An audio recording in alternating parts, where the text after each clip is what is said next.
Hello friends, welcome to Drona academy. நம்ம இன்றைக்கி இந்த வீடியோ பதில் என்ன தகவலை பற்றி பார்க்க போகிறோம் அப்படின்னா, பெரிய புராணம். சரிங்களா? ஸோ பொது தமிழில் செய்யுள் பகுதியில் கவர் ஆகக்கூடிய மிக முக்கியமான டாபிக் என்ன அப்படின்னு பார்த்தீங்கன்னா பெரிய புராணம். சரியா? ஸோ நம்ம முதல் கட்டமாக புதிய சமச்சீர் புக்கில் 10th புக்கில் வரக்கூடிய பெரிய புராணத்தை பற்றி நம்ம பார்த்துருக்கோம். சரிங்களா? அது ஒரு விழாவை பற்றின ஒரு சிறப்பை நம்ம பார்த்துருக்கோம். இந்த வீடியோ பதிவில் பழைய சமச்சீர் புக்கில் 10th புக்கில் 5வது ஏழில் இருக்கக்கூடிய பெரிய புராணம் அப்படின்ற ஒரு டாபிக் தான். இதில் அப்புதி அடிகள் புராணம் அப்படின்ற ஒரு டாப்பிக்கை பார்க்க போகிறோம். சரிங்களா? ஸோ இந்த பெரிய புராணம் அப்படின்றது ஒன்றும் இல்லை, அது 63 நாயன்மார்களை பற்றின வாழ்க்கை வரலாறு, அவர் வாழ்வில் நடந்த அற்புதங்களை பற்றி சொல்லக்கூடியதான் இந்த பெரிய புராணம். ஸோ அதனால தான் இதுக்கு 63 புராணம் அப்படின்ற ஒரு சிறப்பு பெயருமே இருக்குது.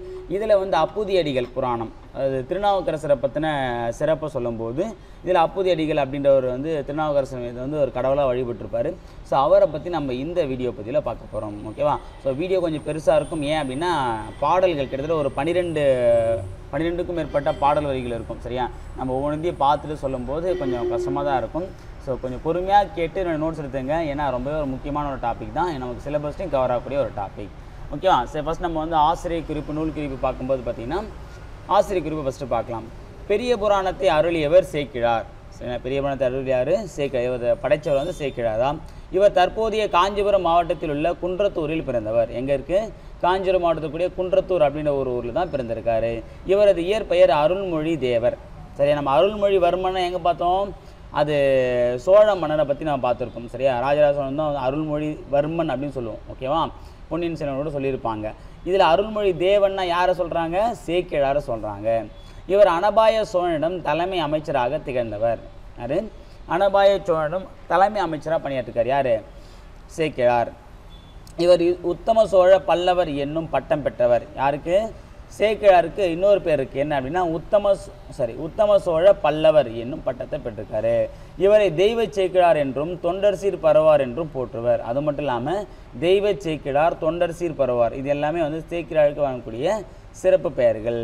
இவரது காலம் கிபி 12ஆம் நூற்றாண்டு. இவர் எந்த காலத்தை சேர்ந்தவர் அப்படின்னா 12ஆம் நூற்றாண்டு. இப்போ கம்பர், ஒட்டக்கூத்தர், ஜெயங்கொண்டார் எல்லாருமே 12ஆம் நூற்றாண்டு தான் நம்ம பார்த்தோம். பார்த்தீங்களா? ஸோ அவருடைய காலத்தில் தான் இவருமே இருந்திருக்காரு. சரிங்களா?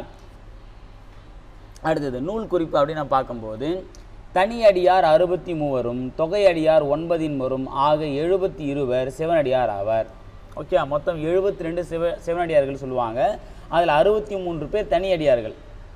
63 தனியடியார்கள், 9 பேர் தொகையடிகள். சரியா? அப்போ 9 + 63 சேர்த்திங்க அப்படின்னா 72 சிவனடியார்கள் இருக்காங்க. அவ்வடியார்களின் வரலாற்றை கூறுவதால் பெருமை பெற்ற புராணம் என்னும் பொருளில் பெரிய புராணம் என்னும் பெயர் பெற்றது. அந்த 72 பேரோட பெருமையை பற்றி சொல்கிறதுனால இதில் சொல்கிறாங்க பெரிய புராணம் அப்படின்னு சொல்லிட்டு அழைக்கிறாங்க. இந்நூலுக்கு சேக்கிழார் இட்ட பெயர் திருத்தொண்டர் புராணம். இப்போ நம்ம கம்பராமாயணத்துக்கு கம்பர் இட்ட பெயர் என்ன பார்த்தோம்? ராமாவதாரம் பார்த்துருக்கோம். அதே மாதிரி சேக்கிழாரை ஃபஸ்ட்டு இதை இயற்றும் போது இதுக்கு என்ன பேர் வச்சார்னா திருத்தொண்டர் புராணம்.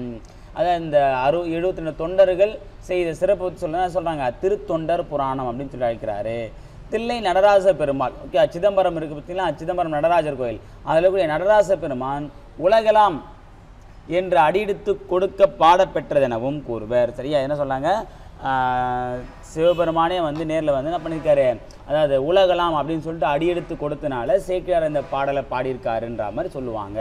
இவரது பாடல்கள் அனைத்தும் தெய்வ மனம் கமழும் தன்மையுடையவை. இது முக்கியமானது. யாருடைய பாடல்கள் அனைத்தும் தெய்வ மனம் கமழும் தன்மையுடன் கேட்டிங்கன்னா சேக்கிழாருடைய பாடல்கள். அதனால தான் மகாவித்வான் மீனாட்சி சுந்தரனார் பக்தி சுவை நனி சொட்ட சொட்ட பாடிய கவி வளவன் என சேக்கிழார் பெருமகனை புகழ்ந்துள்ளார். பக்தி சுவை நனி சொட்ட சொட்ட பாடிய கவி வளவ அப்படின்னு சொல்லிட்டு மகாவித்வான் மீனாட்சி சுந்தரனார் சேக்கிழாரை புகழ்ந்திருக்காரு. உலகம், உயிர், கடவுள் ஆகிய மூன்றையும் ஒருங்கே காட்டும் காவியம்தான் பெரிய புராணம் என்பர். இது உலகம், உயிர், கடவுள் இந்த மூணுத்தையும் ஒரே இடத்துல காட்டக்கூடிய ஒரு காவியம் தான் பெரிய புராணம் அப்படின்னு சொன்னது யார் அப்படின்னா திருவி கல்யாண சுந்தரனார். ஓகேங்களா? ஸோ இப்போ நூல் குறிப்பு, ஆசிரியர் குறிப்பு பார்த்தாச்சு. இப்போ நம்ம ஒவ்வொரு பாடல் வரிகளை பற்றி பார்க்கலாம். ஓகே, நம்ம பாடல் வரியை பார்க்கறதுக்கு முன்னாடி இந்த அப்புதி அடிகள் புராணத்தில் என்ன விஷயம் சொல்ல வராங்க அப்படின்றத நம்ம ஃபஸ்ட்டு பார்த்துக்கலாம். ஓகேவா? அதாவது அப்புதி அடிகள் இவர் யார் அப்படின்னா எப்படி நம்ம சொல்லலாம், திருநாவுக்கரசர் இருக்கார் பார்த்தீங்களா? சமயக்குறவு நால்வரில் ஒருத்தர் தான் திருநாவுக்கரசர். சரிங்களா? ஸோ திருநாவுக்கரசர் மீது ரொம்ப பற்று கொண்டு என்ன பண்ணார், அவரையே வழிபட்டு வந்தவர் தான் இந்த அப்புதியடிகள். எந்த அளவுக்கு அவரை பிடிக்கும் அப்படின்னா, அவங்க வீட்டில் இருக்கக்கூடிய எல்லா பாத்திரத்துக்கும், ஏன் அவங்க பையனுக்கே பார்த்தீங்கன்னா மூத்த திருநாவுக்கரசு அப்படின்ற மாதிரி தான் பேர் வச்சுருப்பார். எல்லாத்துக்குமே திருநாவுக்கரசு, அவர் வச்சு ஒரு தண்ணீர் பந்தலுக்கு திருநாவுக்கரசு தண்ணீர் பந்தல் அப்படின்னு சொல்லிட்டு நிறைய பேர் வந்து அவர் வீட்டில் இருக்கக்கூடிய எல்லா பொருளுக்குமே திருநாவுக்கரசுன்ற பேரை வந்து சூட்டியிருப்பார். அவர் மீது எவ்வளோ பிரியம்ன்றதை நம்ம இந்த ஒரு வார்த்தையில் நம்ம தெரிஞ்சுக்கலாம். இப்பேற்பட்ட அப்புதியடிகள் வாழ்ந்த ஒரு இதுனா திங்களூர். எங்கே? திங்களூர். இவர் வந்து ஒரு தீவிரமான ஒரு சிவன் பக்தர், திருநாவுக்கரசு மீது அதிக அன்பு கொண்டவர். சரியா? அதனால் தன்னுடைய மக்கள்னாலே தன்னுடைய பிள்ளைகள், அளவை, நிறைகோல், பசு, தாம் வைத்த தண்ணீர் பந்தல் ஆகிய அனைத்திற்குமே திருநாவுக்கரசர் என்னும் பெயரையே சூட்டி மகிழ்ந்தவர். திங்களூர் வந்த திருநாவுக்கரசர் ஒரு வாட்டி என்ன பண்ணியிருக்காரு, திருநாவுக்கரசர் வந்து ஏன்னா ஒவ்வொரு ஊருக்காக போயிட்டு சிவனுடைய புகழை பாடுறது என்னுடைய வேலை, சைவ மதத்தை பரப்பு தான் என்னுடைய வேலை அப்படின்னும் போது திங்களூர் அப்படின்ற ஒரு ஊருக்கு போகும்போது அங்கே அந்த தண்ணீர் பந்தல் தண்ணி குடிக்க போகும்போது பார்த்தீங்கன்னா அதில் அவர் பேர் இருக்கிறத பார்த்து ரொம்ப ஆச்சரியப்பட்டிருக்காரு. என்னடா அது நம்ம பேரே இருக்கே அப்படின்னு சொல்லிட்டு இது யார் வச்சுதுன்னு கேட்கும்போது பார்த்தீங்கன்னா இது வந்து அப்புதியடிகள் அப்படின்னு சொல்லிட்டு ஒருத்தர் இந்த ஊரில் இருக்கார். அவர் வந்து திருநாவுக்கரசு மீது அதிக அன்பு கொண்டவர். அதனால் வந்து பார்த்திங்கன்னா அவர் பண்ணுற எல்லா விஷயம், அவருடைய செயல் எல்லாத்தையுமே வந்து ஒருத்தர் வந்து விளக்குறாரு. ஓகே, அப்போ அவர் இல்லத்துக்கு போகலான்னு சொல்லிட்டு என்ன பண்ணுறாருன்னா, திருநாவுக்கரசு நம்ம மீதே ஒருத்தர் பற்று வச்சுருக்கானே, அவனை போய் நம்ம பார்க்கலான்னு சொல்லிட்டு என்ன பண்ணுறாரு அப்படின்னா, திருநாவுக்கரசரை வந்து அப்புதியடிகளை பார்க்கறது திருநாவுக்கரசர் போகிறாரு. அப்படி போகும்போது பார்த்துட்டு என்ன பண்ணுறாங்க, அப்புதியடிகள் பார்த்தோன்னே வணங்குறாரு, காலில் தொட்டு கும்புறாரு. அப்புறம் உள்ளே போயிட்டு உபசரிக்கிறாங்க, விருந்து செய்கிறாங்க. ஸோ அப்போது புதுசாக ஒரு விருந்தினர் வராங்க அப்படின்னு நம்ம என்ன பண்ணுவோம், ஒரு வாழை இலையில தான் போடுவோம். சும்மா தட்டுலாம் வந்து சாப்பாடு போட மாட்டோம், கண்டிப்பாக வாழை இலையில தான் சாப்பாடு போடும். ஸோ அப்போ என்ன பண்ணுறதுனா, தன்னுடைய மகனான மூத்த திருநாவுக்கரசை கூப்பிட்டு போயிட்டு வாழையில் அறுத்துட்டு வாடா அப்படின்னு சொல்லிட்டு சொல்கிறாரு. அப்படி வாழையில் அறுத்துட்டு வரும்போது பார்த்திங்க அப்படின்னா, அறுக்கும்போது அந்த பையனை வந்து பாம்பு கொத்திடும். சரியா? பாம்பு கொத்திட உடனே என்ன ஆகுனா அவன் இறந்துருவான். சரியா? ஸோ இறந்துட்ட உடனே சரி ஓகே என்ன பண்ணுறது, பையன் இறந்துட்டான்னு வந்து கூட சொல்ல முடியுமா? ஏன்னா சொல்லி வந்து இவருடைய மனசு புண்பற்றக்கூடாது. ஏன்னா இவரால் தான் தன்னுடைய பையன் இறந்தால் அவர் நினச்சிடக்கூடாதுக்காக பையன் இறந்ததை அதாவது மறைச்சிட்டு என்ன பண்ணுவாங்க, இவருக்கு சாப்பாடு போடுவாங்க. இவருடைய முகங்களை பார்க்கும்போது கண்டுபிடிச்சார். யார்? திருநாவுக்கரசு வந்து கண்டுபிடிச்சாரு. ஏன் அவங்க முகம் வந்து இந்தளவுக்கு மாடி இருக்குது, நான் வந்து வாடி இருக்குது, அதே நான் மூத்த திருநாவுக்கரசு வந்து சாப்பிடுவேன் அப்படின்னு சொல்லும்போது அவன் கூட சாப்பிட மாட்டான், ஏன் அவன் இறந்துட்டான் அப்படின்னு சொன்னோன்னே அதுக்கப்புறம் என்ன பண்ணால் ஒன்று கொலாம் அப்படின்ற ஒரு பாடல் வந்து பாடுவார். அப்படி பாடிட்டு இருக்கும்போது என்னென்னா, எந்த பாம்பு கொத்துச்சோ அதே பாம்பு வந்து அந்த விஷத்தை எடுத்தோடனே மீண்டும் வந்து மூத்த திருநாவுக்கரசு உயிர்ப்பிச்சிருவார். ஓகேவா? இதுதான் வந்து இந்த இடத்துல சொல்லக்கூடிய கதை. ஓகேவா? இதை தான் நம்ம வந்து இப்போ இந்த பாடல் வரிகள் மூலமாக பார்க்க போகிறோம். ஓகேவா? நம்ம ஒன் பை ஒன்னாக பார்க்கலாம். ஃபஸ்ட்டு முதல் பாடலில் வந்து நம்ம எதை பற்றி பார்க்க போகிறோம் அப்படின்னா,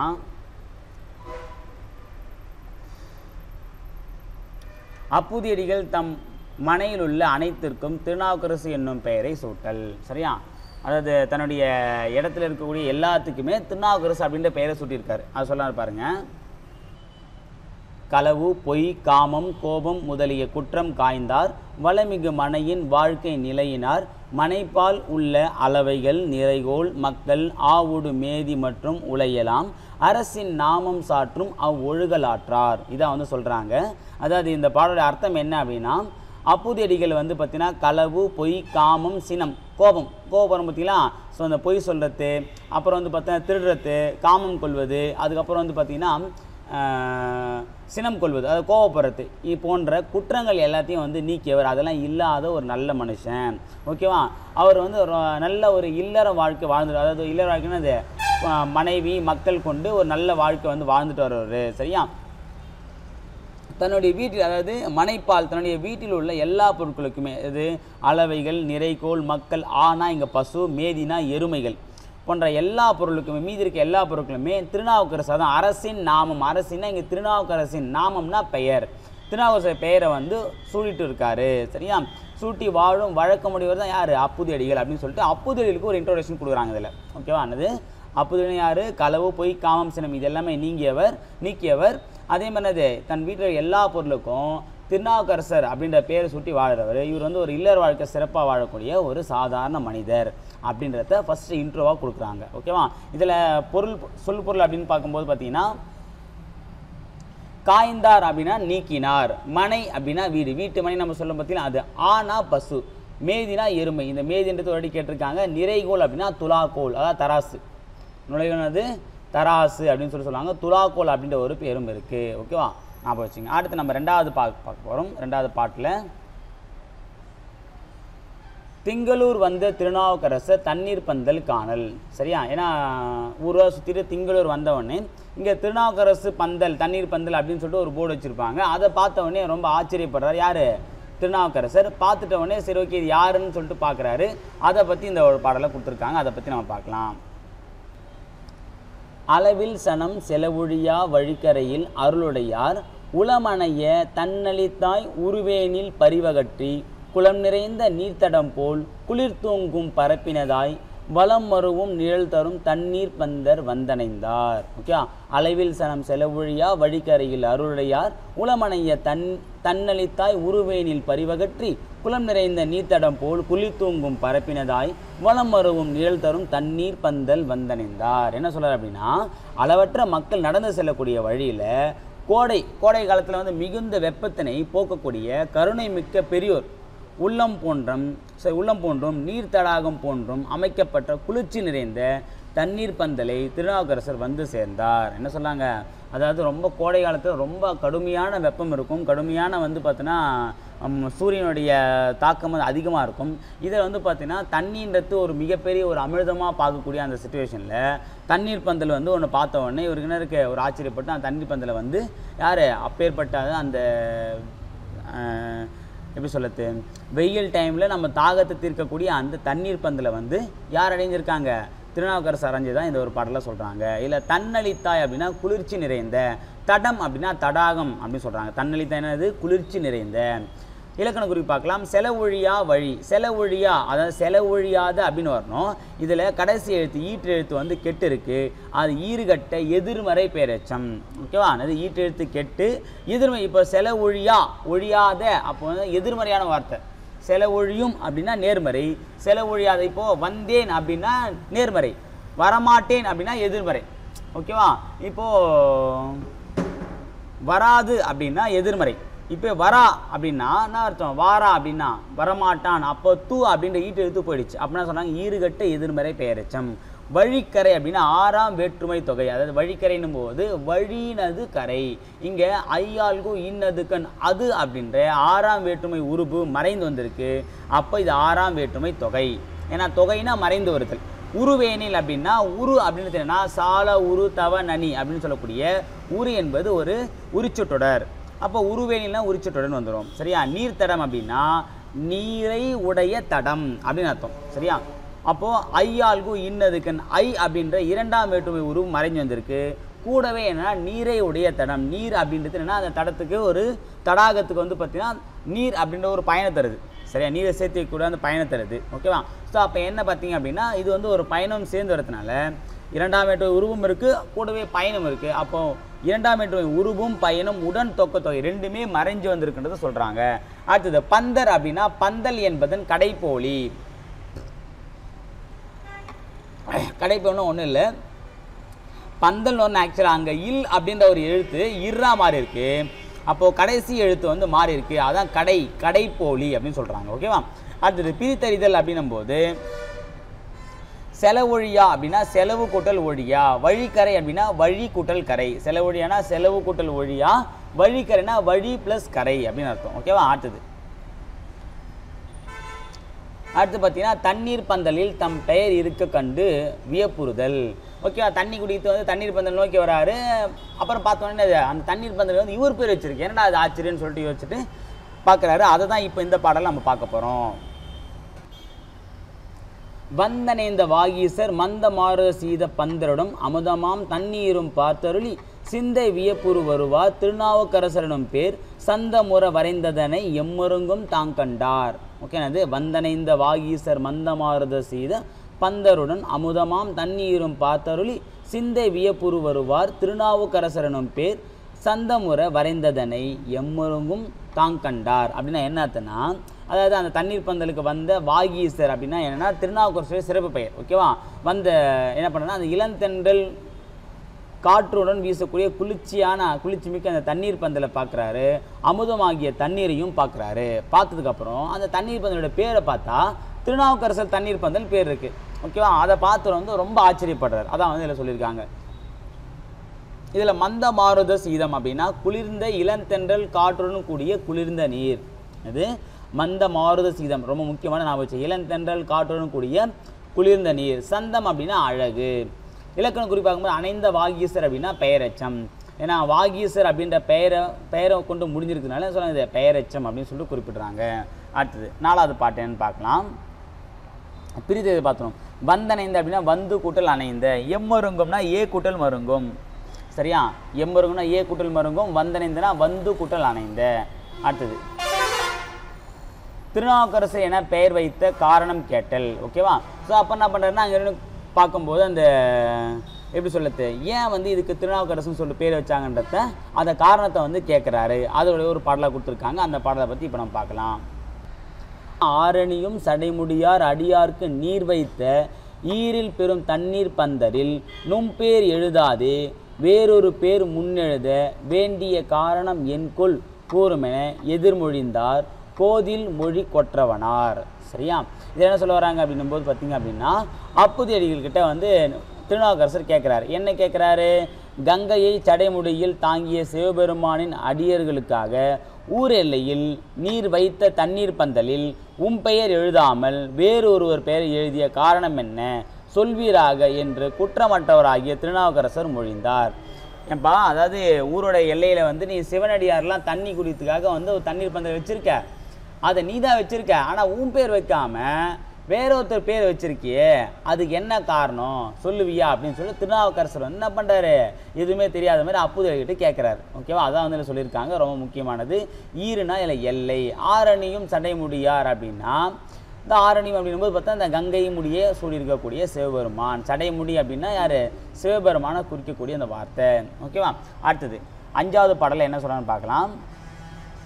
அப்பூதி அடிகளா திருநாவுக்கரசர் பெருமையை உரைத்தல். அப்போ அப்படி கேட்கும்போது திருநாவுக்கரசர் எப்பேற்பட்டார் அப்படின்னு சொல்லிட்டு திருநாவுக்கரசர்கிட்டே அவர் சொல்கிறார். ஓகேவா? அதை இந்த பாடலை சொல்கிறாங்க. இது வந்து அப்பூதி அடிகள் சொல்கிற மாதிரி. ஓகேவா? ஃபஸ்ட்டு போனவா பார்த்தது என்னன்னு பார்த்தீங்கன்னா திருநாவுக்கரசர் வந்து அப்பூதி அடி கேட்டது. இப்போ பார்க்கக்கூடிய பாடல் என்ன அப்படின்னா அப்பூதி அடிகள் திருநாவுக்கரசர்கிட்ட சொல்கிறது. ஓகேவா? பொங்கு கடல் கல்மிதப்பிற் போந்தோறும் அவர் பெருமை அங்கனதம் புவனத்தில் அறியாதார் யாருளரே மங்களமாம் திருவேடத்துடன் இந்நின்றி வகை மொழிந்தீர் எங்குறைவீர் நீ தாம் யார் இயம்புமென இயம்பினார். அதாவது என்ன சொன்னா, கல்லோடு சேர்த்து கடலில் எரிந்த போது அக்கல்லினையே தெப்பமாக கொண்டு கரையேறிய திருநாவுக்கரசன் பெருமையை பற்றி இவ்வுலகத்தில் அறியாதவங்க யாருன்னா இருப்பாங்களா? ஓகேவா? மங்களகரமாக இருக்கீங்க. அதாவது ஒரு நல்ல வந்து பார்த்தீங்கன்னா ஒரு சாமியார் எப்படி இருப்பாங்களோ அதே மாதிரி வந்து பார்த்தீங்கன்னா ஒரு திருவேடத்தை வந்து நீங்கள் வச்சுருக்கீங்க. பார்க்கறதுக்கு எப்படி இருப்பார்? ஒரு முனிவனை எப்படி இருப்பார்? ஒரு சாமியானா எப்படி இருப்பார்? அதே மாதிரி கோலத்தில் தான் இருக்கீங்க. கண்டிப்பாக உங்களுக்கு தெரிஞ்சிருக்குமே, நீங்கள் எங்கே இருக்கீங்க, நீங்கள் யார் அப்படின்றத அப்புதலி கேட்குறாரு. ஏன்னா இந்த உலகத்தில் இருக்கிற எல்லாருக்குமே தெரியும். கண்டிப்பாக நீங்கள் வந்து பார்த்தீங்கன்னா பார்க்கறது ஒரு சிவனடியார் மாதிரி தான் இருக்கீங்க. உங்களுக்கு கண்டிப்பாக தெரியறது வாய்ப்பு இல்லாமல் இருக்காது. நீங்கள் எங்கே இருக்கீங்க? ஒருவேளை ஒரு வெளியூர்லேருந்து வந்திருப்பார், வெளி மாநிலத்துலேருந்து வந்திருப்பார் நினச்சிருப்பார் பிள்ளைக்குது. அப்போ நீங்கள் எங்கே இருக்கீங்க, நீங்கள் யாருன்றதை கேட்குறாரு. அவருக்கே தெரியாத மாதிரி கேட்குறாரு. ஓகேவா? இது வந்து அப்பூதடிகள் திருநாவுக்கரசர் சொல்லது. இது கல்லோடு சேர்த்து கடலில் எரிந்த போது அக்கல்லினையை தெப்பமாக கொண்டு கரையேறிய திருநாவுக்கரசன் பெருமையை பற்றி திருநாவுக்கரசர்கிட்டே அப்பூதடிகள் சொல்கிற மாதிரி தான் கொடுத்துருக்காங்க. ஏன்னா இதை கேட்பாங்க. இக்கூற்று யாரிடம் கூடியது? பொங்கு கடல் கல்மிதப்பில் போந்தோறும் அவர் பெருமை அங்கனதம் புவனத்தில் அறியாதவர் யார் உள்ளரோ அப்படின்ற மாதிரி இக்கூற்று யாரிடம் கூறியது? சிம்பிளாக கேட்டுருவாங்க. யார்?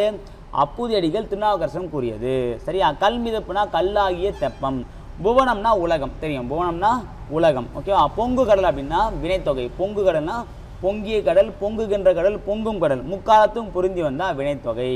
எங்குறைவீர் அப்படின்னா எங்கு கூட்டல் உறைவீர், எங்கே தங்குவீங்கன்ற மாதிரி கேட்குறாரு. எங்கு கூட்டல் உறைவீர். அடுத்தது 6வது பாடல் நம்ம பார்க்கலாம். தாமே திருநாவுக்கரசர் எனல். சரியா? இப்போ என்ன சொல்றாரு, நீ யாருன்னு சொல்லிட்டு கேட்ட உடனே என்ன பண்ணுறாரு அப்புதலிக்கிட்ட, நான் தான் திருநாவுக்கரசன்றத அவர் சொல்கிற மாதிரி இந்த பாடல் அமைச்சிருக்காங்க. திருமறையோர் அதுமொழிய திருநாவுக்கரசர் அவர் பெருமை அறிந்து உரை செய்வார் பிற துறையினின்றேற அருள் பெரும் சூளையினால் ஆட்கொள்ள அடைந்துய்ந்த தெருளும் உணர்வில்லாத சிறுமையோன் யான் என்றார். இதில் என்ன சொல்கிறாங்க அப்படின்னா, அந்தனராகிய அப்புதடிகள் கூறியதை கேட்ட திருநாவுக்கரசர் அடியார் மீது அவர் வைத்திருந்த பெருமையினை அறிந்து பிற சமய நெறி நின்று விடுபட்டு ஏற்றம் காண சூளை என்னும் பெருநோயால் ஆட்கொள்ளப்பட்டு சைவ சமயம் வந்தடைந்த தெளிவில்லாத உணர்வுடைய சிறியவனின் யான் என்றார், யான் என கூறினார். அதாவது அப்புதேலி கேட்டவொடனே இவர் என்ன பண்ணுறாரு, இவரை பற்றி சொல்ல ஆரம்பிக்கிறாரு. அதாவது நான் ஃபஸ்ட்டு வந்து பார்த்தீங்கன்னா ஒரு சமயத்தில் இந்த சமண சமயத்தில் இருந்தேன். சமண சமயத்தில் இருக்கும்போது எனக்கு சூளை அப்படின்ற ஒரு வயிற்று நோய் ஏற்பட்டுச்சு. அந்த நோயினால் என்ன அப்படின்னா, அந்த நோய் வந்து என்னுடைய தமக்கையோடைய அறிவுறுத்தின் பேரில் நான் வந்து பார்த்தீங்கன்னா சிவனை வாழ்த்தி பாடும்போது எனக்கு அந்த விபூதியினால் நான் வந்து சிவபெருமான் மீது ஆட்கொள்ளப்பட்டு சைவ சமயத்துக்கு மாறினேன். சைவ சமயத்துக்கு மாறிய பிறகு தெளிவில்லாத உணர்வோடு அறியக்கூடிய ஒரு சிறியவன் தான் நான்றத என்ன சொல்றாரு, வயசான அந்த திருநாவுக்கரசர் சொல்கிற மாதிரி இதை சொல்கிறாங்க. அதாவது அவரை பற்றி பெருமையாக சொல்லாமல் நான் எந்தளவுக்கு சிறியவன்றத ஒரு பெருமையான விஷயத்துக்கு கூட எப்படி சொல்கிறாரு, ஒரு சின்ன விஷயமா மாற்றி சொல்கிறார். யார்? திருநாவுக்கரசர். அதான் வந்து நாவுக்கரசர் நம்ம ஒரு பேர் இருக்குது. நானானது நாக்கு, அவர் நாக்கே அவருக்கு கட்டுப்பட்டு தான் இருக்கும். அதாவது எந்த விதமான கடுமையான வார்த்தையை கூட அவர் பேச மாட்டார். அதான் திருநாவுக்கரசர் அப்படின்ற ஒரு சிறப்பு பெயர் அவருக்கு இருக்குது. இது சூளை அப்படின்னா கொடிய வயிற்று நோய். சூளைன்றது ஒரு கொடிய ஒரு வயிற்று நோய். தெருளும் அப்படின்னா தெளிவில்லாத, தெருளும் என்னது, தெளிவில்லாத. பெருமை அறிந்து அப்படின்னா இரண்டாம் வேற்றுமை தொகை, பெருமையை அறிந்த அதில் ஐ என்ற வேற்றுமை உருவு மறைந்து வந்திருக்கு. அப்போ இரண்டாம் வேற்றுமை தொகை. அறிந்து அடைந்து அப்படின்னா வினையச்சங்கள், ஏன்னா வினையை கொண்டு முடியுது. அறிந்து விட்டான், அடைந்து விட்டான். இதில் விட்டான் அப்படின்றது பார்த்தீங்கன்னா வினை, அந்த வினைக்கு முன்னாடி இருக்கிறதுனால இது என்ன சொல்கிறாங்க, வினையச்சம் அப்படின்னு சொல்லிட்டு அழைக்கிறாங்க. ஓகேவா? அடுத்தது பார்த்தீங்க அப்படின்னா 7வது பாடல் என்ன பார்க்க போகிறோம் அப்படின்னா, திருநாவுக்கரசரை அப்புதடிகள் வணங்குதல். ஓகேவா? அப்படின்னு பார்த்தோன்னா என்ன பண்ணுறாங்க, இப்போ வந்து திருநாவுக்கரசர்ன்றது அவர் தெரிஞ்சு போச்சு. தெரிஞ்சுட்டுனா ஐயோ நான் இவ்வளோ நேரம் உங்களை பற்றி நான் சொல்லிட்டு இருந்தேன், இப்போ நம்ம ஒருத்தரை வந்து போட்டு வணங்கிட்டு இருப்போம், கடவுளை நம்ம வந்து வணங்கிட்டு இருக்கோம், திடீர்னு கடவுளை நம்மளோட வந்து எப்படி இருக்கும், கையும் ஓடாது காலம் ஓடாது இல்லை, அதே மாதிரி தான் ஒரு சிச்சுவேஷன் வந்து யாருக்கு வருது, அப்புதடிகள் வருது. அப்போ அப்புதடிகள் அதை எப்படி வெளிப்படுத்துகிறாரு, திருநாவுக்கரசர் எப்படி ஒரு வணங்குறாரு வரவேற்கிறான்றதை பற்றி இந்த பாடல் நம்ம பார்க்க போகிறோம். அரசரிய உரை செய்ய அப்பூதி அடிகள் தாம் கரகமல்லம் இசை குவிய கண்ணருவி பொழிந்தழிய உரை குழறி உடம்பெல்லாம் ரோமம் புல கம்பொழிய தரையின் மிசை வீழ்ந்தவர் தாம் சரண கமலம் பூண்டார். இது என்ன சொல்கிறாங்க அப்படின்னா, அரசரிய உரை செய்ய, அதாவது திருநாவுக்கரசர் தான் யாருன்னு என்ன பண்ணுறாரு சொல்கிறாரு. அதாவது அவர் வந்து ஒரு குறிப்பால் சொல்கிறாரு. சொன்ன உடனே அப்போது என்ன பண்ண, தன்னுடைய கை கரகமலம்னா தன்னுடைய தாமரை போன்ற கைகள் என்ன ஆகுதான் ஆட்டோமேட்டிக்காக, அதாவது மேலே அந்த கை மலர்கள் எல்லாமே என்ன ஆகுதுன்னா மேலே ஆட்டோமேட்டிக்காக மிசைனா மேல், அவள்னா பல்ல, மிசைனா மேல் என்ன பண்ணாது தலைக்கு மேலே கூவி தன்னுடைய கண்களில் ஆனந்த கண்ணீர் வந்து பொங்கி வருதான். அதான் சொல்கிறான் பாரு, திருநாவுக்கரசர் தம்மை இன்னார் என்று அறியும்படி உரைத்தருள உண்மை அறிந்து கொண்ட அப்புதியுடைய கைமலர்கள் தலைமேல் குவிந்தன, கண்களிலிருந்து ஆனந்த கண்ணீர் பெருகி வழிந்தது, உரை தடுமாறியது. ஆனால் பேச்சு தடுமாறுது, பேச்சே வரல. டக்கு நம்ம வந்து விருப்பப்பட்ட ஒருத்தர் வந்து இப்போ எக்ஸாம்பிள் நம்ம வந்து ஒரு அஜித் ஃபேன் வச்சுக்கலாமே, இப்போ அஜித்தை நேரில் பார்க்கணும் வரும், டக்கு அஜித் வந்து டக்கு நம்ம பார்க்குறோம் அப்படின்னா பேச்சே வராது. ஏன் நம்ம எதிர்பார்த்த ஒருத்தர் நம்மளுக்கு அவருடைய ஃபேன் அப்படின்னா பார்த்து நமக்கு தடுமாறும். அதே மாதிரி தான் கடவுளாக வழிபட்டார் அப்படின்னா அவரே நம்ம நேரில் வரும்போது என்ன ஆகும் டக்குன்னு, அதுவும் எதிர்பாராத நேரத்தில் அப்புறம் அது அவர் பேச்சு தடுமாறுது. உடம்பெல்லாம் மயிர்கூச்செறிய தரையில் விழுந்து, அதாவது அந்த உடம்பெல்லாம் சிலுத்துக்குன்னு சொல்லுவோம் பார்த்தீங்களா, அதான் சொல்கிறாங்க. மயிர்னா அந்த முடிகள் வந்து சிலுத்துக்குது, விழுந்து திருநாவுக்கரசுடைய திருவடி தாமரைகளை, அதாவது திருவடினா பாதங்களை வந்து தலையால் வணங்கினார். கையாலோட என்ன பண்ணுற, தலையால் போய்ட்டு ஒத்திக்கிட்டாராம் பாருங்கள். அதாவது அவருக்கு அவருடைய சந்தோஷத்தை எப்படி வெளிப்படுத்துகிறார் பாருங்கள். இதை வந்து சொன்ன சேக்கிழாருக்கு தான் நம்ம வந்து சிறப்பாக சொல்லணும். அதாவது ஒரு விஷயம் எப்படி இருந்தாலும் அந்த விஷயத்தை நம்ம எப்படி சொல்கிறோன்றதை பொறுத்து தான் இருக்குது. இது சாதாரணமாக சொல்லலாம், என்னது ஓகே. அதாவது என்ன பண்ணார், இப்போது அப்புதியில் வந்தார், திருநாவுக்கரசர் பார்த்தாரு, ஓகே பார்த்தோன்னே என்னாச்சு, இதுமாரி வந்து பார்த்தோன்னா அவர் பார்த்துட்டு அவர் ரொம்ப சந்தோஷப்பட்டார். ரொம்ப சந்தோஷப்பட்டு என்ன பண்ணார், வீட்டுக்கு கொண்டு போய் சாப்பாடு போட்டார் அப்படின்னு சொல்கிறத விட இது பாருங்கள் எந்த அளவுக்கு வந்து ஒரு அந்த ஒரு இலக்கிய நியாயத்தை சூட்டியிருக்காரு பாருங்கள். என்னது, அதாவது கைமலர்கள் தலைமையில் ஆட்டோமேட்டிக்காக தலைப்பைனாச்சு, கை வந்து தலைக்கு மேலே போய் கும்பிட்டாரு, கண்கள் ஆனந்தங்கள் ஆட்டோமேட்டிக்காக வருது. அதேமாதிரி பேச்சு தடுமாறுது, சரியா, உடம்பெல்லாம் வந்து மெய்ச்சிலுக்குது, சரியா. ஸோ இதெல்லாம் வருது அப்படின்னா அந்த உண்மையான அன்பு எந்த அளவுக்கு இருந்திருக்குன்றதை காட்டுறாரு பாருங்கள். இப்போ நம்ம வெளிப்படையாக காட்டக்கூடிய அன்பு வேறு, ஆனால் உள்ளார்ந்த ஒரு அன்பு வருது பார்த்தீங்களா. ஸோ அந்த அன்புக்கு வந்து என்னதுன்னா நம்ம உடம்பு எல்லாமே கூட கட்டுப்படாது, நம்ம உடம்பே நம்மளுடைய கட்டுப்பட்ட மீறி, அதான் பேச்சு தடுமாறத்து, உடம்பு சிலுத்துக்கிறது, ஆனந்த கணி, அதாவது அவர் உடம்புல எதுவுமே அவர் கண்ட்ரோல் இல்லாமல் ஆகிடும். அது எந்த அளவுக்கு அழகாக வந்து பாடலில் வந்து சேக்கிழார் சொல்லியிருக்காரு பாருங்கள். இதுதான் நம்ம அங்கே பார்க்கணும். ஓகேவா? கரம் அப்படின்னா கை, கமலம் அப்படின்னா தாமரை, மிசை அப்படின்னா மேல், மிசைனானது மேல், அவள்னா பள்ளம், ஞாபகம் வச்சுங்க. கர கமலம் அப்படின்னா உருவகம், கரகம்னா கரங்கள், கமலம்னா தாமரை போன்ற கரங்கள் வரணும். இது கமலக்கரம் அப்படின்னா அது ஊமை, சரி ஊமை தொகை வந்துடும். கரகமலம் அப்படின்னா உருவகம், பொழிந்திழிய அப்படின்னா வினையச்சம், பொழிந்திழிய அப்படின்னா என்னது வினையச்சம். அடுத்து பாருங்க கண்ணருவி, இது எப்படி பிரிக்கலாம்? கண் கூட்டல் அருவி.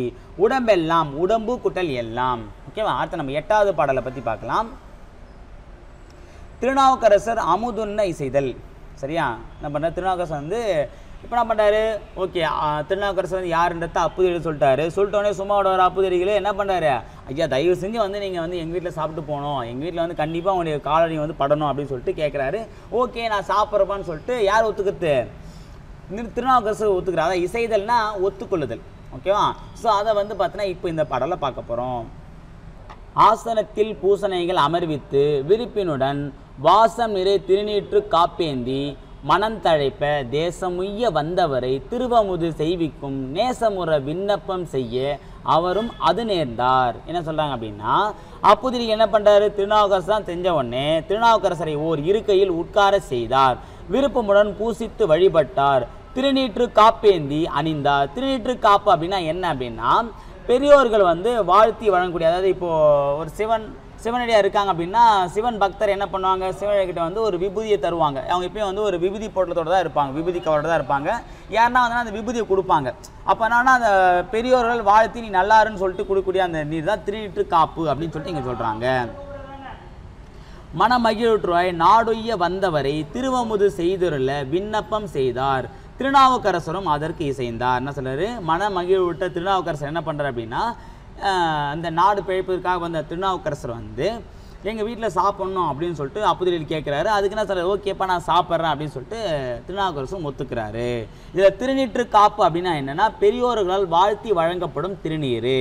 நேர்ந்தார் அப்படின்னா இசைந்தார். நேர்ந்தார் என்னது? இசைந்தார். தேசம் அப்படின்ற இடவாகு பெயர். தேசம் என்பது இடவாகு பெயர், ரொம்ப முக்கியமானது, ஞாபகம் வச்சுங்க. வந்தவர் அப்படின்னா வினையாளனையும் பெயர். ஏன்னா வந்தார் அப்படின்ற வந்த தொழிலை குறிக்காம வந்த நபரை சொல்லுது.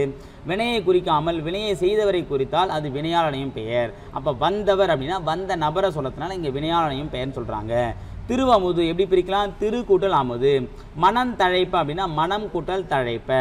மனம் தழைப்பது மனம் கூட்டல் தழைப்ப. ஓகேவா? அடுத்தது இப்போ நம்ம வந்து பார்த்தோன்னா 8 பாடல் பார்த்துருக்கோம். இன்னும் எத்தனை இருக்குது? 14 பாடல் இருக்குது மொத்தம். சரியா? பாதி கிட்ட முடிச்சாச்சு. இப்போ நம்ம மீதி பார்த்துருவோம். சரியா? இது கொஞ்சம் பெருசாக தான் இருக்கும், நம்ம ஈஸியாக முடிச்சிடலாம். இதில் பார்த்தீங்க அப்படின்னா வாழை இலை அறிந்து கொணர மூத்து திருநாவுக்கரசரை அனுப்புதல். என்ன பண்ணனா, போயிட்டு வீட்டில் எல்லாமே வந்து என்ன பண்ணுறாங்க? சாப்பாடெலாம் செஞ்சுட்டாங்க. இப்போ வந்து அவருக்கு இலை போட்டு சாப்பாடு போடணும். அப்போ என்ன பண்ணுறாருன்னா மூத்த திருநாவுக்கரசர் கூப்பிட்றாரு. மூத்த திருநாவுக்கரசர் இங்கே வா, போயிட்டு வந்து ஒரு இலசா ஒரு இலையை வந்து அறுத்துட்டுவான்னு சொல்லிட்டு சொல்கிறாரு. அதுதான் வந்து இதில் சொல்கிறாங்க. ஓகேவா? இதில் பார்க்கலாம். தூய நற்கரிகளான அறுவகை சுவையால் ஆக்கி ஆய இன்னமுதுமும் ஆக்கி அமுது செய்தருள தங்கள் சேயவர் தம்மில் மூத்த திருநாவுக்கரசரை வாழை மேய பொற்குறுத்து கொண்டு வா என விரைந்து விட்டார். என்ன சொல்றாங்க அப்படின்னா, தூய நற்கரிகளான அறுவகை சுவையால் ஆக்கி ஆய இன்னமுதமும் ஆக்கி அமுது செய்தருள தங்கள் சேயவர் தம்மில் மூத்த திருநாவுக்கரசரை வாழை மேய பொற்குறுத்து கொண்டு வா என விரைந்து விட்டார். என்ன சொல்றாங்க அப்படின்னா, அப்புதடிகள் திருநாவுக்கரசர் படைக்க தூய்மையான நல்ல காய்கறிகளை கொண்டு அறுசுவையுடன் இனிய அமுதாக்கி செய்தார்.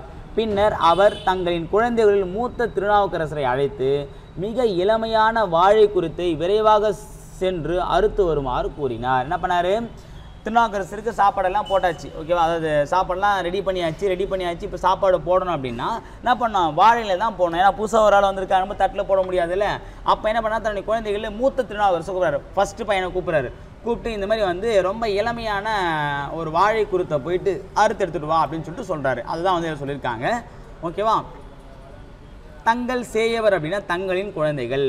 பொற்குருத்து அப்படின்னா மிக இளமையான வாழை குருத்து. பொற்குருத்து என்னது? மிக இளமையான வாழை குருத்து. நற்கரிகள் இன்னமுதம் அப்படின்னா பண்பு தொகைகள். நற்கரிகள் இன்னமுதம் என்னது? பண்பு தொகைகள். ஓகேவா? அடுத்து நம்ம பாடல் பார்க்கலாம். இதில் நற்கரிகள் எப்படி பிரிக்கலாம்? நன்மை கூட்டல் கரிகள். இன்னமுது அப்படின்னா இனிமை கூட்டல் அமுது. ஓகே. அடுத்து 10வது பாடல் பார்க்கலாம். மூத்த திருநாவுக்கரசு வாழை குருத்து அறியும் போது பாம்பு தீண்டல். ஸோ என்ன பண்ணுறாங்க? அவங்க அப்பா என்ன சொன்னார்? போயிட்டு வாழை குருத்து அறுத்துருவான்னு சொல்லிட்டாரா? ஸோ இப்போ என்ன பண்ணுறாரு? மூத்த திருநாவுக்கரசு போயிட்டு அவங்க தோட்டத்தில் கூடிய வாழை குருத்து அறுக்கும்போது அங்கிருந்த பாம்பு வந்து இவரை தீண்டிடும். ஓகேவா? ஸோ அதுதான் வந்து சொல்கிறாங்க. இப்போ அந்த பாடலை பற்றி பார்க்கலாம். நல்ல தாய் தந்தை ஏவ நான் இது செய்ய பெற்றேன் என்று ஒல்லையில் விரைந்து தோட்டத்துள் புக்கு பெரிய வாழை மல்லலம் குறித்த ஈரும் பொழுதினில் வாளரா ஒன்று அல்லலுட்டழுங்கி சோர அங்கையில் தீண்டிற்றன்றே அப்படின்னு சொல்லிட்டு சொல்கிறாங்க. நல்ல தாய் தந்தை, அதை நல்ல தாயும் தந்தையும் ஏவ, அதாவது சொல்ல அதன்படி நான் இப்பணி செய்யும் பேறு பெற்றேன் அப்படின்னு சொல்லி என்ன பண்ணுறாரு, மூத்த திருநாளரசன் மன மகிழ்வோட தோட்டத்துக்கு ரொம்ப விரைவாக போகிறார், ஓடி போகிறார். ஒரு தோட்டத்துக்கு ஓடி போய் அந்த வாழையிலேயே பெருக்க ஒரு பாக்கியம் எனக்கு கிடைச்சிது, அந்த பாக்கியத்தை வந்து என் தாய் தந்தை எனக்கு கொடுத்தாங்க, அந்த சந்தோஷம் என்ன பண்ணார், தோட்டத்துக்கு வந்து ஓடி போகிறாரு. இப்போலாம் பார்த்தீங்கன்னா ஒரு பிள்ளை வந்து அப்பா அம்மா சொன்னாங்கன்னா அவன் ஏப்ப அப்படின்னு சொல்லிட்டு போயிடுவாங்க. ஆனால் பாருங்கள், அது அந்த காலத்தில். இந்த காலத்தில் வந்து நீயே செய்ய தான் நான் சொல்லுவோம், ஓகேவா. அந்த காலத்தில் வந்து எப்போ சொல்லுவாங்க அப்பா அம்மா நம்ம அதை செய்யலான்னு சொல்லிட்டு அந்த காலத்து பசங்க இருந்தாங்க. இந்த காலத்து பசங்க அப்பா அம்மா தான் செய்கிறாங்க பசங்க சொல்கிறத, ஓகேவா. பெரிய வாழையின் வளமான இளங்குருத்தினை அறியும் போது பாம்பொன்று மிக வருந்தும் வகையில் கூறிய பற்களால் அவன் உள்ளங்கையில் தீண்டியது. ஓகே, அப்போ என்ன பண்ணுறாரு, அதாவது வாழை குருத்தை அறுக்கும் போது என்ன பண்ணுது, அந்த வாழை மரத்தில் இருக்கக்கூடிய ஒரு பாம்பு வந்து அவருடைய உள்ளங்கையில் தீண்டிடுது. சரியா, இதில் பாருங்கள், சொல் பண்ணும்போது ஒல்லைனா விரைவு, மல்லல்னா வளமான, அம்னா அழகிய, வால்னா கூறிய, அரானா பாம்பு, அல்லல்னா துன்பம், அழுங்கினா மிக வருந்தி, அங்கைனா உள்ளங்கை. சரியா, அந்த ஒல்லைனா விரைவு, மல்லல்னா வளமான, அம்னா அழகிய, வால்னா கூறிய, அரானா பாம்பு, அல்லல்னா துன்பம், அழுங்கினா மிக வருந்தி, அங்கைனா உள்ளங்கை. ஓகேவா. இதில் இலக்கண குறிப்பு அப்படின்னு பார்த்தீங்க அப்படின்னா தாய் தந்தை. தாய் தந்தை அப்படின்னும் போது தாயும் தந்தையும், அதில் என்ற அந்த விகுதி வந்து மறைந்து வந்திருக்கு, அப்போ உண்மை தொகை. மல்லலம் குருத்து அப்படின்னா உரிச்சொட்டொடர். ஓகேண்ணா, மல்லலம் குருத்துனது உரிச்சொட்டொடர். தீண்டிற்று அப்படின்னா ஒன்றன் பால் வினைமுற்று. வாளரா இது எப்படி பிரிக்கலாம், வால் கூட்டல் அரா. அங்கை அப்படின்னா அகம் கூட்டல் கை இப்படின்னு சொல்லிட்டு என்ன பண்ணலாம், அங்கையை நம்ம வந்து பிரிக்கலாம். ஓகேவா. சரி, ஓகே. இதோ நம்ம வந்து பார்த்தோன்னா 10 பாடலை முடிச்சிருக்கோம்.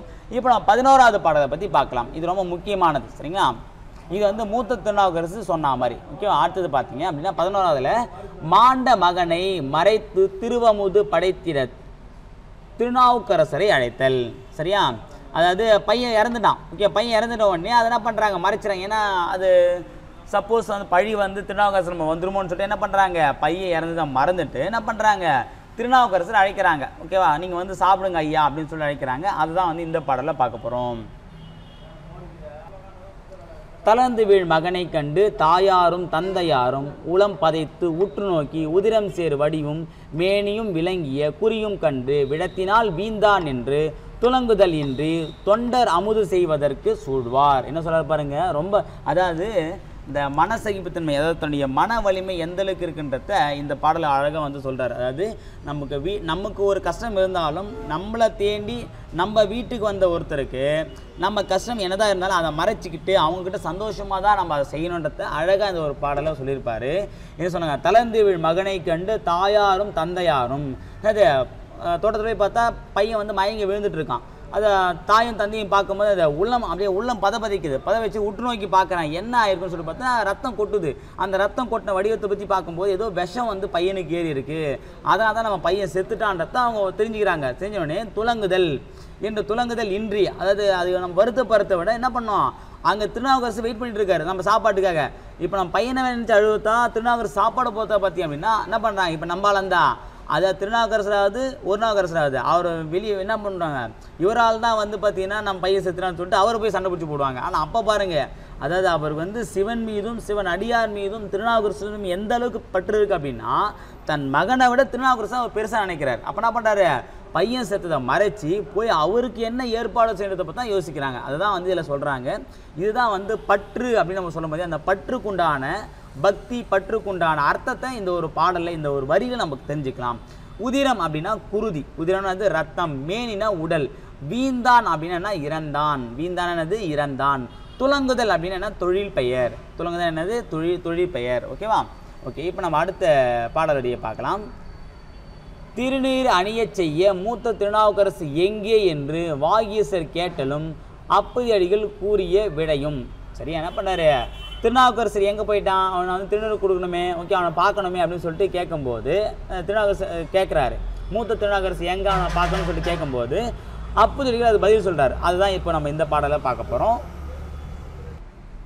ஓகேவா. ஸோ இந்த போன பாடலை வந்து அப்புதியடிகளுடைய அந்த மன வலிமையை பார்த்தோம். இதில் வந்து பார்த்திங்கன்னா அந்த மன வலிமையும் தாண்டி அவருடைய அந்த பக்தியோடைய எப்படி சொல்கிறது உச்சத்தை நம்ம முதல்ல பார்க்கலாம். சரி, என்ன சொல்கிறாங்க அப்படின்னா, திருநாவுக்கரசர் கேட்குறாரு, எங்கப்பா உங்கள் பையனுக்கு திருநீறு பூசணும்னு சொல்லிட்டு கூப்பிட்றாரு. அதுக்கு பாருங்கள் எவ்வளோ அழகாக வந்து நடந்த விஷயத்தை ஒன்றுமே நடக்காத மாதிரி அழகாக அதுக்கு பதில் சொல்கிறார். அதான் சொல்லியிருக்காங்க, ஆதினான் மறைநூல் வாய்மை அப்பூதியாரை நோக்கி காதலர் இவருக்கு மூத்த சேவையும் காட்டும் முன்னே மேதகு பூதி சாத்த என்றலும் விளைந்த தன்மை யாதும் ஒன்றுரையார் இப்போது இங்கவன் உதவான் என்றார். என்ன சொல்றார் பாருங்க, ஆதி நான்மறை, அதாவது 4 மறைநூல்களில் கற்ற வாய்மை தவறாது இருக்கக்கூடிய அப்பூதியடிகளை பார்த்துட்டு திருநாவுக்கரசர் கேட்குறாரு, காதலர்னா உங்களுக்கு மூத்த பையன் இருக்கான் பார்த்தீங்களா, மூத்த சேவைனா பையன் காட்டும் முன்னே, ஓகே, அவனை முன்னாடி நிறுத்துங்க, மேதகு அவனுக்கு என்ன பண்ணுற மதிப்புக்குரிய இந்த விபூதியை வந்து நான் அவனுக்கு பூசுகிறேன்,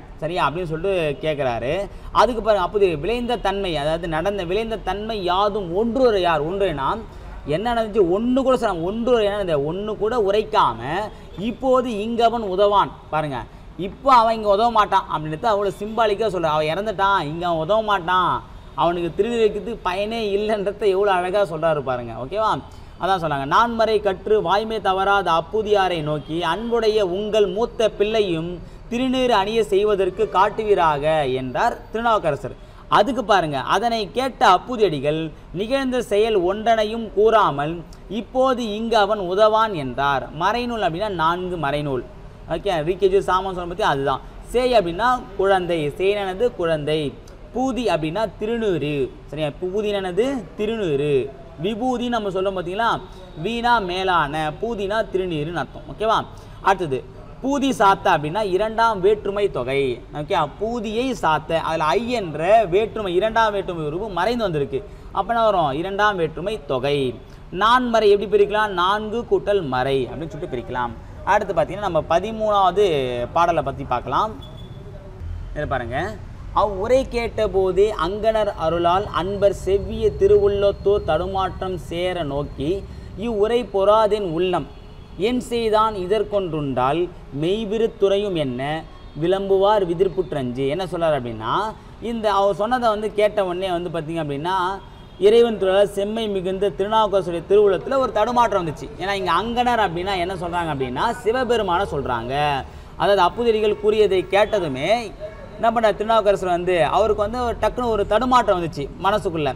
அப்பூதியடிகளை நோக்கி என்ன பண்ணுறாருன்னா, தாங்கள் கூறிய கருத்தினை என் உள்ளம் ஏற்கவில்லை, அதாவது இவ்வுரை பொறாதென் உள்ளம் அப்படின்னா என்ன அப்படின்னா, இதை வந்து என் மனசு ஏற்றுக்க மாட்டேங்குது, நீங்கள் ஏதோ தடுமாற்றம் அடைகிறீங்கிறத உணர்ந்துக்கிட்டு உன் மகனுக்கு நிகழ்ந்தது என்ன அப்படின்றத கேட்குறாரு.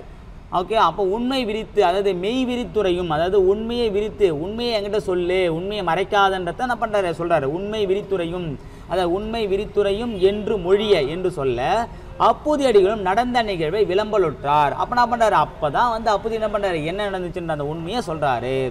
அங்கனர் அப்படின்னா அழகிய நெற்றிக்கண்ணை உடைய சிவன். அங்கனர் யாரு, அழகிய நெற்றிக்கண்ணை உடைய சிவபெருமான சொல்கிறாங்க. பொறாது அப்படின்னா ஏற்காது, மெய்னா உண்மை, பொறாதுன்னா என்னது ஏற்காது, மெய்னா உண்மை. அங்கனர் அப்படின்னா அன்மொழி தொகை, அங்கனது அன்மொழி தொகை. நோக்கி அப்படின்னா வினையச்சம்.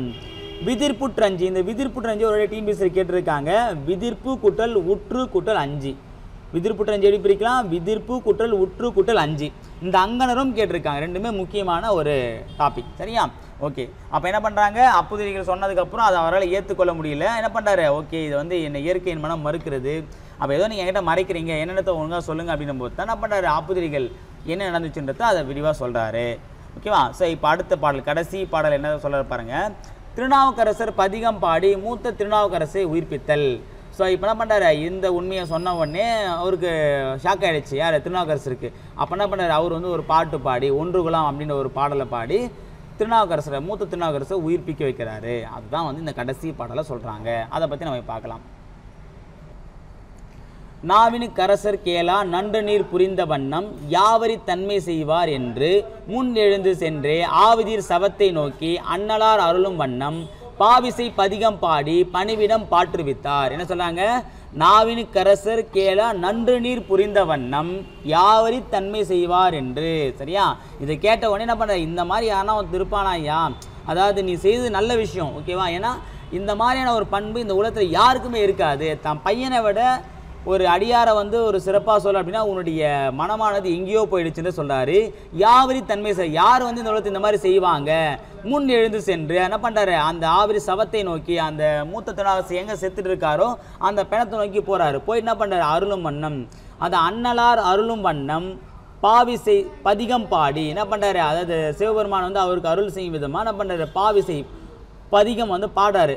பாடினவனே பணிவிடம் பாற்றுவித்தார். பணிவிடம் அப்படின்னா பாம்பினுடைய விஷம், பாற்றுவித்தார்னா போக்கிட்டார். அந்த பாம்போட விஷயத்தை என்ன பண்ண பாட்டு பாடி போக்கிட்டார். ஓகே, அதான் வந்து சொல்கிறாங்க. அதை பாருங்கள். அது கேட்ட திருநாவுக்கரசர் நீ செய்த வண்ணம் ஒன்று நன்று, இவ்வாறு செய்பவர் இவ்வுலகில் யாதும் உள்ளார், யாருமே கிடையாது என்று கூறி முன்னே எழுந்து சென்று உயிர் நீங்கி அப்பிள்ளையின் உடலை கொண்டு வரச் செய்தார். சிவபெருமானை அருளும்படி வேண்டி ஒன்றுகுலாம் என தொடங்கும் திருப்பதிகம் பாடி பாம்பின் விடத்தை போக்கி அருளினார். என்ன பண்ணார், அதாவது ஓகே ஒன்றும் பிரச்சனை இல்லை, நீங்கள் பண்ணது ஓகே நல்லதான், ஆனால் கவலைப்படாதீங்க, நம்ம வந்து இறைவன்கிட்ட வேண்டும்னு சொல்லிட்டு அந்த இறந்த அந்த மூத்த திருநாவுக்கரசு உடலை கொண்டு வந்து என்ன பண்ண இறைவனை வந்து துதிப்பாடி ஒன்றுகுலாம் அப்படின்ற ஒரு பாடலை வந்து பாடுறாரு. அப்படி பாடினவன என்ன அது பாம்புடைய விஷயம் ஆட்டோமேட்டிக்காக போயிடுது. ஓகேவா? ஸோ இதான் சொல்கிறாங்க. இதான் அந்த பாடலை முடிக்கிறாங்க. அப்போ என்ன அது ஆட்டோமேட்டிக்காக அந்த பாம்புடைய விஷயம் போயிட்டு மூத்த திருநாவுக்கரசு உயிர்ப்பிக்கிறாரு. அதோட இந்த ஒரு டாபிக்கானது முடியுது. இதில் பணிவிடம் அப்படின்னா பாம்பின் நஞ்சு, சவம்னா பிணம், பாற்றுவித்தார்னா போக்குவித்தார், எழுந்து சென்று அப்படின்றது வினையச்சங்கள், எழுந்து சென்றான், சென்று விட்டான், இதனது வினையச்சங்கள். பணிவிடம் அப்படின்னா 6ஆம் வேற்றுமை தொகை, அதாவது பனினா அது விஷம், விஷத்தை உடைய பாம்பு. ஓகே, அது விஷத்தினது பாம்புன்னு அர்த்தம். அப்போ விஷத்தினது அப்படின்னா சாரி பாம்பினது விஷம் அப்படின்னு அர்த்தம். பணிவினது பாம்பினது விஷம், அதாவது அது அப்படின்ற அந்த உரிமை பொருள் வந்திருக்கு. அப்போ அந்த அது என்பது 6ஆம் வேற்றுமை உருபு. சரியா? அப்போ என்ன சொல்கிறாங்க, பணிவிடம் அப்படின்னா பனினது விடம், அதாவது பாம்பினது விஷம்னு அர்த்தம். அப்போ 6ஆம் வேற்றுமை தொகை. கேளா அப்படின்னா செய்யா எனும் வாய்ப்பாட்டு வினையச்சம். கேளா என்பது செய்யா அப்படின்னு சொல்லக்கூடிய வாய்ப்பாட்டு வினையச்சம். ஓகேங்களா? அடுத்தது அவ்வளோதான். பாவிசை அப்படின்னா பா கூட்டல் இசை. ஓகேங்களா?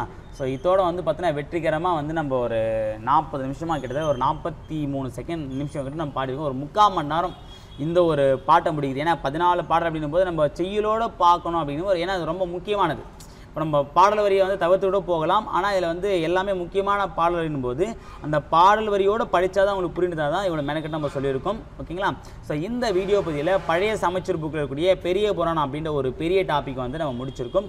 அடுத்த வீடியோ பதிவில் வேறொரு முக்கியத்தோடு சந்திக்கிறேன். அதுவரை உங்களிடமிருந்து விடைபெறுவது அருள் சுந்தரன் அகாடமி. தேங்க்யூ.